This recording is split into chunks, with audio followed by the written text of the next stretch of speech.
ಮೈಸೂರು ದಸರಾದಲ್ಲಿ ಅಕ್ಟೋಬರ್ 18-19ರಂದು ಕರಾವಳಿ ಜಾನಪದ ಕ್ರೀಡೆ ಕಂಬಳವನ್ನು ಆಯೋಜನೆ ಮಾಡುತ್ತಿರುವ ಬಗ್ಗೆ ಅಪಸ್ವರ ಬಂದಿರುವ ಹಿನ್ನೆಲೆಯಲ್ಲಿ ಇದೀಗ ಕಂಬಳದ ಸಂಘಟಕ ಕಂಬಳದ ಭೀಷ್ಮ ಎಂದೇ ಖ್ಯಾತಿ ಹೊಂದಿರುವ ಪ್ರೊಫೆಸರ್ ಗುಣಪಾಲ ಕಡಂಬ ಪ್ರತಿಕ್ರಿಯೆ ನೀಡಿದ್ದಾರೆ.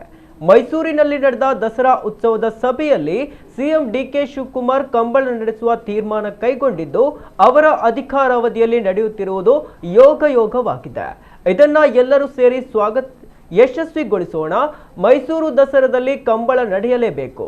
ಕಂಬಳ ಆಚರಣೆ, ಆರಾಧನೆ, ನಂಬಿಕೆಯ ಮೂಲ ಸ್ವರೂಪವಾಗಿದ್ದು ಕಂಬಳ ಅರಸರ ಕಾಲದಿಂದಲೇ ನಡೆಯುತ್ತಿದ್ದು ಸುದೀರ್ಘ ಇತಿಹಾಸವಿದೆ. ಕಂಬಳದ ಗದ್ದೆಗಳಿಗೆ ಐತಿಹಾಸಿಕ ಮಹತ್ವವಿದೆ. 1970ರ ನಂತರ ಆಧುನಿಕ ಕಂಬಳ ಕಂಡು ಬರ್ತಿದೆ. ಇಂದು ಜಗತ್ತಿನಾದ್ಯಂತ ಕಂಬಳ ಜನಾಕರ್ಷಣೆ ಪಡೆಯುತ್ತಿದೆ. ನಮ್ಮ ಕುಡ್ಲ ಚಾನೆಲ್ ಮೂಲಕ ಇದು ಜನಮನ್ನಣೆ ಪಡೆದುಕೊಂಡಿದೆ ಎಂದು ಗುಣಪಾಲ ಕಡಂಬ ಹೇಳಿದ್ದಾರೆ. ಕಂಬಳ ಕ್ಷೇತ್ರಕ್ಕೆ ಯುವಕರು ಬರ್ತಾ ಇದ್ದಾರೆ. ಶ್ರೀನಿವಾಸ ಗೌಡರಂತಹ ಓಟಗಾರ ಮೂಲಕ 10 ಹಲವು ಸಾಧನೆಗಳು ಆಗಿವೆ. ಕಂಬಳದ ಬಗ್ಗೆ ಸಾಕ್ಷ್ಯಚಿತ್ರಗಳು ಬಂದಿವೆ. ಸಿನಿಮಾ ನಿರ್ಮಾಣವೂ ಆಗಿದೆ. 25ಕ್ಕಿಂತಲೂ ಅಧಿಕ ಕಂಬಳೋತ್ಸವಗಳು ನಡೆದಿವೆ.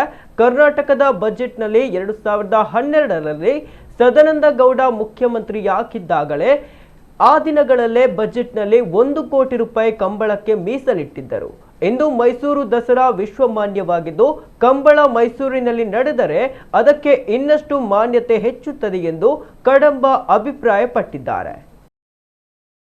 ಮೈಸೂರು ವಿಶ್ವವಿಖ್ಯಾತ ಮೈಸೂರು ದಸರಾದಲ್ಲಿ ಅಕ್ಟೋಬರ್ 18-19ನೇ ತಾರೀಕಿನಂದು ಕರಾವಳಿ ಕರ್ನಾಟಕದ ವೀರ ಜಾನಪದ ಕ್ರೀಡೆ ಕಂಬಳವನ್ನು ಆಯೋಜಿಸಬೇಕು ಅನ್ನುವಂತಹ ನಿರ್ಧಾರವನ್ನು ಗೌರವಾನ್ವಿತ ಮುಖ್ಯಮಂತ್ರಿಗಳು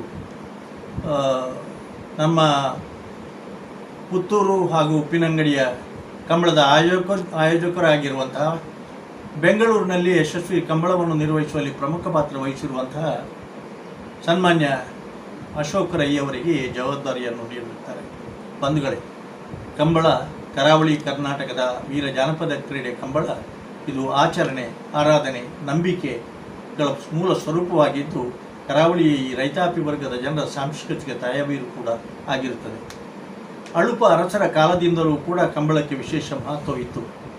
ಕಂಬಳ ಗದ್ದೆಯನ್ನು ನಿರ್ಮಾಣ ಮಾಡಿದ ಕುರಿತು ನಮ್ಮ ತಾಳಿಪಾಡಿಯ ಶಾಸನ, ಕಂಬಳದ ಉದ್ದಗಲದ ಕುರಿತು ಶೃಂಗೇರಿಯ ಶಾಸನ, ಕಂಬಳವನ್ನು ಅತ್ಯಂತ ಯಶಸ್ವಿಯಾಗಿ ಸಂಘಟಿಸಿದ ಕುರಿತು ಬಳಾಲ್ತ್ಯ ಕಲ್ಲುಮಾಗಣೆಯ ಶಾಸನ, ಕಂಬಳ ಗದ್ದೆಯನ್ನು ನಿರ್ಮಾಣ ಮಾಡಿ ಶಿವ ದೇವಾಲಯಕ್ಕೆ ದತ್ತಿದಾನವನ್ನು ನೀಡಿರುವಂತಹ ಸೂರಾಲಿನ ಮದನಮೋಹನ ದೇವಿಯವರ ಶಾಸನ ಇವೆಲ್ಲವೂ ಕೂಡ ಕಂಬಳ ಗದ್ದೆಯ ಮಹತ್ವವನ್ನು ಎತ್ತಿ ತೋರಿಸುತ್ತವೆ.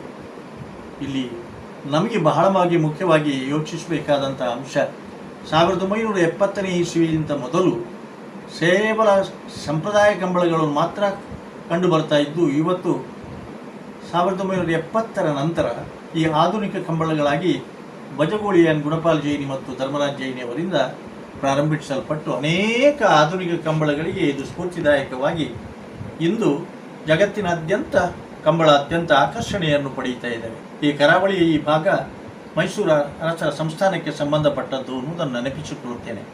ಅಷ್ಟೇ ಅಲ್ಲ, ಸನ್ಮಾನ್ಯ ಕರ್ನಾಟಕದ ಗೌರವಾನ್ವಿತ ಮುಖ್ಯಮಂತ್ರಿಗಳಾಗಿದ್ದಂಥ ಶ್ರೀ ವೀರಪ್ಪ ಮೊಯ್ಲಿಯವರ ಅಧಿಕಾರಾವಧಿಯಲ್ಲಿ ಎನ್ ಸಂಪಂಗಿಯವರ ಕ್ರೀಡಾಪಾಧಿಕಾರದ ಅಧ್ಯಕ್ಷರಾಗಿದ್ದುಕೊಂಡು ಮೈಸೂರು ದಸರಾದಲ್ಲಿ 1994ನೇ ಇಸವಿಗೆ ಕಂಬಳ ಸಂಘಟನೆ ಮತ್ತು ನಿರ್ವಹಣೆಗಾಗಿ ಕರ್ನಾಟಕ ರಾಜ್ಯ ದಸರಾ ಪ್ರಶಸ್ತಿಯನ್ನು ಬಜಗೋಳಿಯ ಕಂಬಳದ ಆಯೋಜಕರಾಗಿರುವಂಥ ಗುಣಪಾಲ ಜೈನಿಯವರಿಗೆ ಮತ್ತು ಕಂಬಳ ಸಂಘಟನೆ ಮತ್ತು ನಿರ್ವಹಣೆಯಲ್ಲಿ ಸೇವೆ ಸಲ್ಲಿಸುತ್ತಾ ಇರುವಂತಹ ನನಗೆ ಅಂದರೆ ಪ್ರೊಫೆಸರ್ ಗುಣಪಾಲ ಕಡಂಬ ಅವರಿಗೆ ನೀಡಿರುವುದನ್ನು ಇಲ್ಲಿ ನೆನಪಿಸಿಕೊಳ್ತೇವೆ. ಸುಮಾರು 25-30 ವರ್ಷಗಳ ಹಿಂದಿನ ಮುಖ್ಯಮಂತ್ರಿಗಳ ಅಧ್ಯಕ್ಷತೆಯಲ್ಲಿ ಮೈಸೂರಿನಲ್ಲಿ ನಡೆದಂತಹ ದಸರಾ ಉತ್ಸವದ ಸಭೆಯಲ್ಲಿಯೂ ಕೂಡ ಈ ಕಂಬಳದ ಬಗ್ಗೆ ಮುಖ್ಯಮಂತ್ರಿಯವರೇ ತೀರ್ಮಾನ ಕೈಗೊಳ್ತೇನೆ ಎನ್ನುವಂಥ ಮಾತನ್ನು ಮಾಧ್ಯಮ ಮಿತ್ರರು ಪ್ರಶ್ನಿಸಿದಾಗ ಅವರು ಹೇಳಿದ್ದಾರೆ.